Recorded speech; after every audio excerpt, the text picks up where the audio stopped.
क्या 2026 का चुनाव ममता बनर्जी के लिए बेस्ट होगा? क्या 2026 में ममता बनर्जी पश्चिम बंगाल की मुख्यमंत्री बनी रहेगी? वेल, ऐसे कई सारे सवाल हैं जिसके जवाब हमें ढूंढना है, आपको ढूंढना है। वेल, 2026 का पश्चिम बंगाल विधानसभा चुनाव का डेट जो है वो फाइनल हो गया है।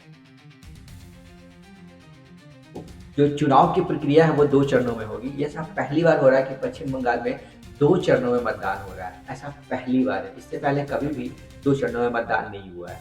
तो पश्चिम बंगाल में ममता बनर्जी को बहुत ही ज़्यादा इस बार परेशानियों का सामना करना पड़ सकता है।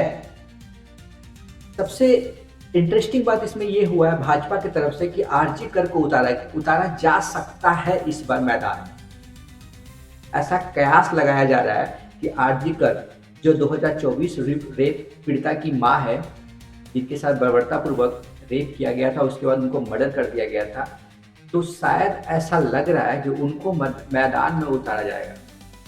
उनका कहना है कि मैं तृणमूल कांग्रेस को पश्चिम बंगाल से पूरी तरीके से सफाया करना चाहती हूँ, क्योंकि उन्होंने रेप पीड़िता को बचाने में सबसे बड़ी अहम भूमिका निभाया है। ये उनकी मां का कहना है आरजी कर का। वेल, पश्चिम बंगाल में 2 चरणों में मतदान होना है, तो सभी पार्टियों ने अपने अपने उम्मीदवारों को खड़ा किया है। अपने उम्मीदवारों का नाम पर सूची जो है जारी किया। अभी पूरी तरीके से सूची जारी नहीं हुआ है, बट कुछ का सूची बाहर आया है। ममता बनर्जी का जो सीटों का बंटवारा है उसको लेके भी बहुत ज़्यादा पार्टी के अंदर ही कयास जारी किया जा रहा है और विरोध प्रदर्शन हो रहा है। लेकिन राजनीति ऐसा चीज़ है जो खुल के कोई विरोध नहीं करता है। सब पार्टियां अपनी मौके का फायदा में रहती है और जैसी मौका मिलता है वो फायदा उठा के किसी और पार्टी में चली जाती है। क्या ममता बनर्जी के लिए 2026 का इलेक्शन पूरी तरीके से कांटे पे चलना जैसा है? क्योंकि आसान रास्ता तो लग नहीं रहा है ममता बनर्जी। सबसे ज्यादा परेशानियां हो रही है उन्हें एसआईआर को लेकर, जिसमें बहुत सारे वोटर का नाम काटा गया है। अब वो डिजर्व करते थे या नहीं करते हैं वो तो आने वाला वक्त, ये तो जांच का विषय है, वो तो बाद में पता चलेगा।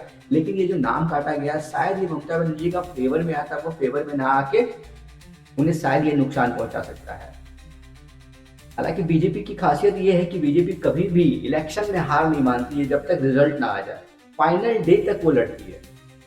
इलेक्शन किसी के पक्ष में जाए उससे उसको मैटर नहीं करता है, लेकिन फाइनल डेट तक जब तक कंफर्म नहीं हो जाता जब तक बीजेपी लड़ती है। एन केन प्राकेन सब फॉर्मूला लगा देती है बीजेपी। तो बीजेपी को हराना इतना आसान नहीं है। वेल, ये तो वक्त बताएगा कौन किसके फेवर में जाता है, इलेक्शन कैसा जाता है कैसा नहीं जाता है। बट क्या ममता बनर्जी तानाशाह बन गई है पश्चिम बंगाल में, या फिर बीजेपी को टक्कर देने वाली सिर्फ ममता बनर्जी ही बची है? क्या लगता है आपको? क्या लगता है? वेल, किसी पे आरोप लगा देना बहुत इजी होता है, बट क्या इसमें कोई 1% की सच्चाई है, या फिर ममता बनर्जी वही खेल खेलती है जो बीजेपी खेलती है केंद्र में?